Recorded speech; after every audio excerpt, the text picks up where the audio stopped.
Welcome to 3ds Max 2011. In this version of the software, we've taken the viewport canvas even further with the addition of significantly more advanced painting tools common to many dedicated paint packages. So I've gone back to an earlier version of the model that doesn't have any texture on it, and we're just going to take a look at viewport canvas and some of the tools and workflows. So from the tools drop-down menu, I choose viewport canvas. And I get the viewport canvas palette, and I'm going to go ahead and dock it on the left side of the screen, and now we have our workspace set up. So we're now ready to begin painting. So I be sure to select the object, and then I click the paintbrush to enter painting mode, and you can see that I get a selection of which maps I can paint on. We're going to choose to set up a diffuse color map, and we're going to choose to set it at 1024 by 1024, and we're going to go ahead and save this as a working map, and I'll just overwrite one I had earlier. We'll do 24-bit, we'll turn off the alpha channel, and we're good to go. And so now it's set up our texture map for us. We're ready to begin painting. So you can see I immediately get my paintbrushes are active. I can go ahead and open up a layers dialog box that we're going to be using some layers. And I can begin painting. I'm also going to open up our colors palette. And I've gone ahead earlier and I've created a custom color palette based on the original texture map that you saw earlier.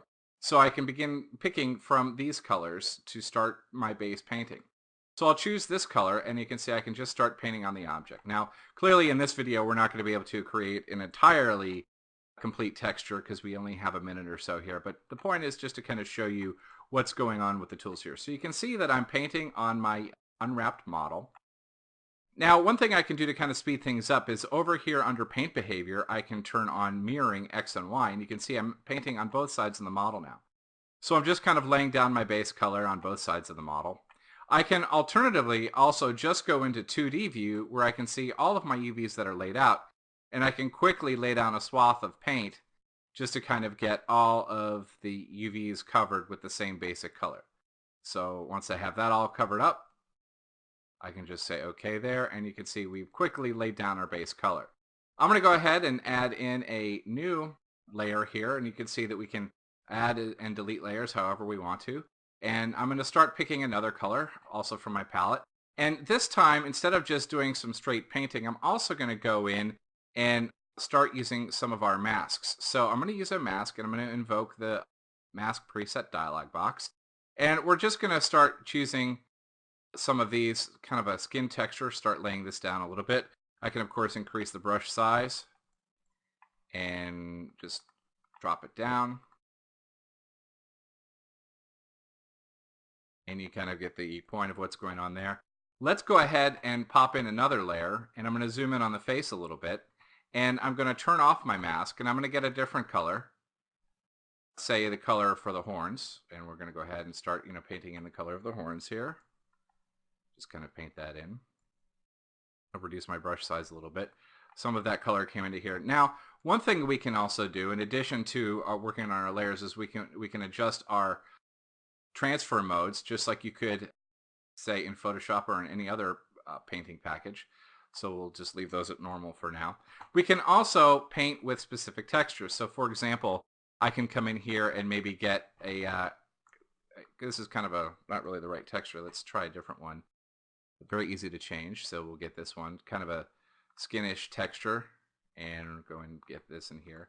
So once we start to add in detail, I'm going to go ahead and add another layer, turn this off, and I'm just going to get kind of a darker gray color, and just kind of add some detail there, and we're going to go ahead and just overlay that. Let's try lightening it. There we go. Okay, lightening it up for that. We can do some other interesting things with render surface maps.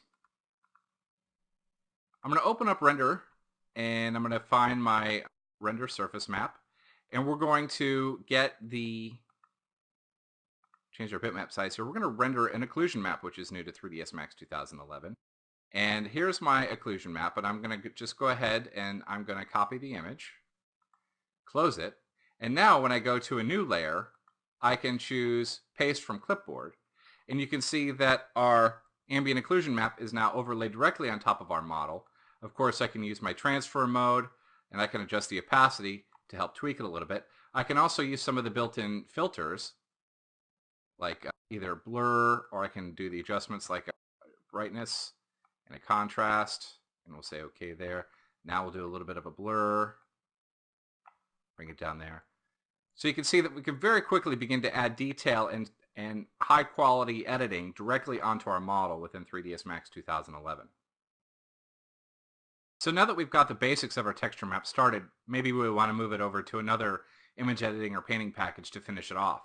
I can go File, Save PSD, and this allows us to save our file as a PSD file that can be used in any of our paint packages.